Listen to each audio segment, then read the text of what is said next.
July test, folks. It was a great time to be a rugby fan with all these series, Wales and South Africa going down to the wire, Ireland's victory over the ABs down here in New Zealand, the English coming back from an early defeat to overtake the Wallabies. Japan and France played a couple of games too. The Scots went to Argentina and played a 3-game series for the first time I think ever. It was a great time to be a rugby fan, so I don't quite want to leave that time just yet, even though these series have all concluded. We're going to have a look back at some stats from the July series for these teams which I just mentioned, and see if there are any trends which we can kind of read into to see, like, was there any particular winning way for the July internationals. As always with the stats videos, I would say don't read too much into them.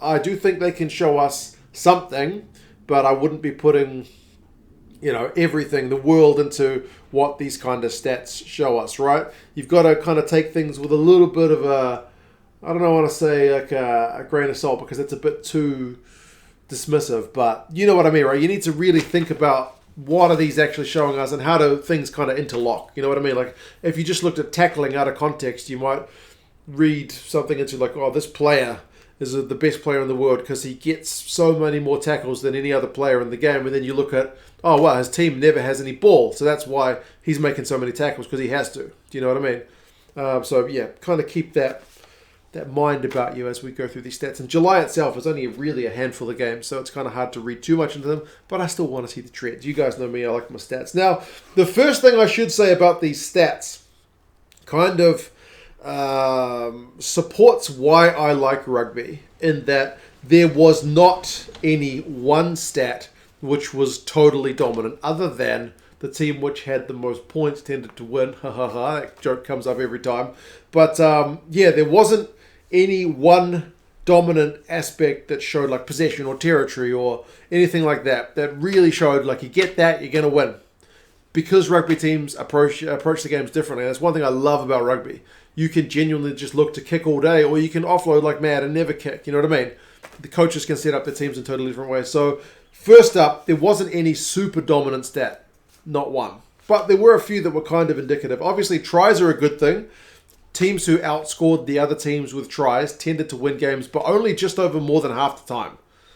Like 8-6. Now, in that 6, I'm also counting games where there was equal number of tries scored, of which there was a few.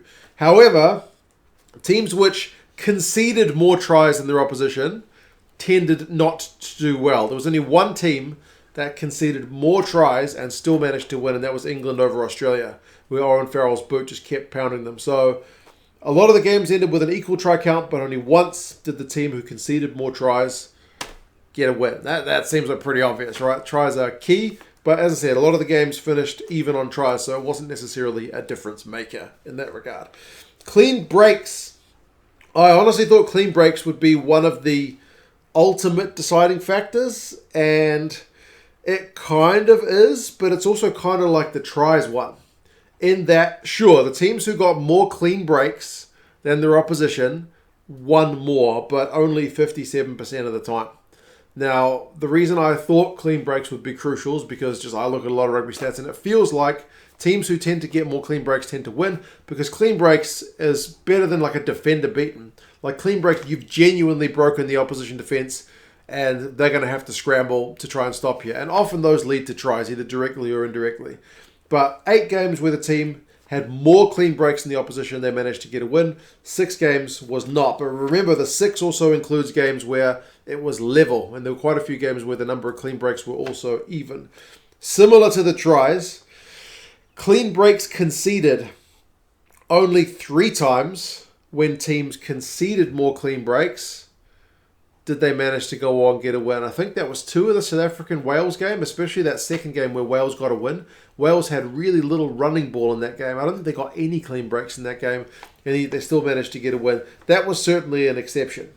So you don't have to get as many clean breaks you don't have to get more clean breaks than the opposition, but it pays to be at least kind of even. So when you're conceding more clean breaks, you're only going to win 21% of the time, according to the July sample, which, as I said, is not the biggest. Now, what about possession or territory? Which one do you reckon is more important? Would you rather your team play with the pill, or would you rather your team play down the opposition end of the field? Which one is more valuable? Well, if the July numbers tell us anything, territory dominates possession, because teams who had more territory won 57% of the time, which again is only just over half. That's not really dominant. However, teams who had more possession only won 36% of the time. So in a way, having more ball is detrimental than having more territory. That's just the way it came out in July. And that kind of speaks to what's been kind of a common thread about teams who kick the ball a lot doing well, right? Often we're kicking for territory, not always. Sometimes you can be kicking grubber kicks through, you can be doing up and unders, which aren't necessarily trying to get that much territory, but trying to be contestable. But certainly, if there is one number that is probably more outstanding than any of the others, it is certainly kicking from hand. Teams who kicked from hand more than their opposition won 71% of the game, so 10. Whereas teams who kicked less only won 4. So kicking seemed to be beneficial. However, remember, this is a pretty small sample. You've got France who loves a kick and Japan who doesn't love a kick, and that's 2 results to France immediately. The South Africans love a wee kick, but then the Welsh do as well. The English kick more than the Australians. They won their series, but there you go. That's just out there.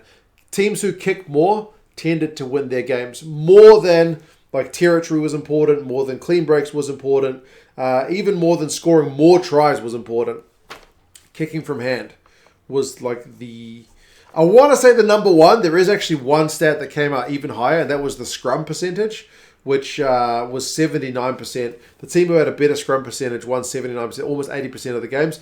But to be honest, I really dislike the scrum percentage stat because I don't think it measures much. Like the Springboks never come out with that higher scrum percentage, but I know their scrum is probably one of the best ones to look out for. So scrum percentage I don't think is a very good measurement personally. I take that one with a genuine grain of salt because I don't know quite how they measure it.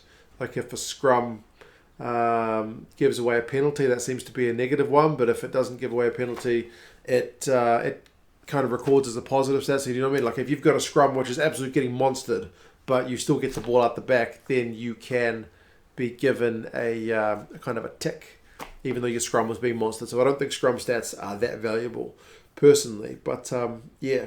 Other things, tackling percentage was genuinely 50-50. Didn't seem to matter. Sometimes the team which tackled better won, sometimes they lost. It was genuinely a flip of the coin. Penalties conceded, so the discipline, likewise, 50%. Sometimes the teams who conceded more penalties won. Sometimes the teams who conceded more penalties lost. Didn't seem to be that much in it. Interestingly, offloading and passing were negative stats. Teams who like an offload and a pass, they didn't do well in this July series. Obviously, Japan, though, they're a team who loves an offload and loves a pass. They lost both of their games, so that kind of skews the margins. And then likewise carrying as well. So that kind of links them with possession. Teams which had the ball more didn't do that well, which also links to kind of passing and offloading as well. One that was a beneficial one, though, was like how many run meters you got per carry. So the amount of carrying wasn't important, but the teams who were able to get over the advantage line more won more than half the time. So that kind of makes kind of logical sense. And also with regards to cards, which were a big talking point in July, apart from the Aussies getting a red card and managed to come back and win, and I think then the Welsh, wasn't it their second game that they won where they had more yellow cards? Generally, the team who had more cards than the opposition tended to lose. So, yeah, cards are not good. No duh. So, no real kind of rocket science stuff there. So, basically, that's it in a nutshell. Teams who like the ball, like chucking it around, didn't do well this July, and teams who like to put boot to ball did a wee bit better. Scoring tries and getting clean breaks are also helpful. So there you go, real earth-shattering stuff. But genuinely, as I say, it was a pretty interesting split in that there's just more than one way to win a rugby game, right? Team by team, some interesting ones. South Africa. What stats do you think South Africa? Do you think South Africa maul it the most? Yes or no? Do you reckon there's a team who mauls more than South Africa in July? No. Nobody mauls more than South Africa. England get pretty close, but South Africa maul it almost 9 times a game all across those 3 games. The average is closer to 5, like Japan's like 2. So, yeah, South Africa love them all. They're pretty good at it. Japan, they pass more than anybody else, even more than Ireland, which is interesting. 178 passes a game compared to the average of 132. New Zealand was kind of a hard one. We weren't really top of anything, except for tries scored. And remember, I think New Zealand scored 11 tries against the Irish, but 6 of them in the first game. That's why I'm always saying, like, take the stats with a little bit of deeper consideration, because that, of a 3-game sample, absolutely buffs the All Blacks numbers. But you'd be kind of crazy, I think, to pay too much heed into what that shows you. Wales' tackling percentage was really good, kind of first equal at around 90%. The average across the teams was 87. Japan was the worst with like 78 across their 2 games. Remember, 2 games is a pretty tiny sample. France, they kick more than anybody else. France love a kick. Like, if you look at like the total number of actions per, like, across the team, like in terms of runs, passes, or kicks, like France's kicking percentage of all their actions is like 15% of what they do, where the average across the other teams is 10%. So 10% is the amount of ball kicked away by other teams, whereas France is 15%. So France very happy to put boot to ball. So that kind of buffs the kicking stats in these numbers. Interestingly, though, on the flip side, Argentina, under Michael Cheika, who famously drilled kicking out of his Waratahs team when he took over with them, they kicked it the least. Argentina only kicked 6% of their ball. Remember, the average was 10. So, yeah, interesting from the Argentinians under new coaching. The Aussies got the most defenders beaten, average of 26 a game, whereas the average across the other teams was 17. The Scots, interestingly, run the ball on average more than everybody else. They run 42% of their ball, only slightly above the average of other teams at 39. And England, turnovers conceded was less than everybody else. England pretty happy to... their offload rate wasn't low, but England are pretty kind of secure with their own ball, which you'd have to say is pretty pleasing. So, yes, I'll say it again, because I know someone's going to remind me in the comments. You've really got to be careful with reading too much into these. Some of these ones seem kind of obvious, like tries are important to winning rugby games, but not the be-all and end-all. Certainly you don't want to be behind on the try count, because there was only 1 game across all these 14 that managed to get a win that way. The Springboks like them all. The Springboks had loads of key stats, to be honest, in the really top percentile. Like line-out, Springboks was the best. Their tackling percentage was really high. Oh, did I mention Ireland? I don't think I mentioned Ireland. Ireland had no one stat that was the top, but so many they were second. Like, I think ruck percentage was second. Like, their ball is very secure. Passes was second. Only the Japanese pass it more per game. Kicks was also really high. Line out, I don't think was the highest. But there were loads of stats for the Irish, where they weren't the first, but they were the second in maybe more categories than most other teams. So, yeah, pretty impressive stuff. But anyway, there you go. That's a wee look at July. You guys can let me know your thoughts. How do you guys think the game is going at the moment? Do you think it's just the current, or is it a longer term thing that sees teams put the boot to ball? In my mind, it's been that way for quite some time, but maybe you guys have got something else to say about that. Effective kicking is certainly part of the modern game. And also Eddie Jones, I think, was talking about it a year or two ago, about how the breakdown laws mean it's kind of safer to play without the ball than with it at times. But anyway, you guys let me know your thoughts. And yes, I'll talk to you guys again soon. See you later.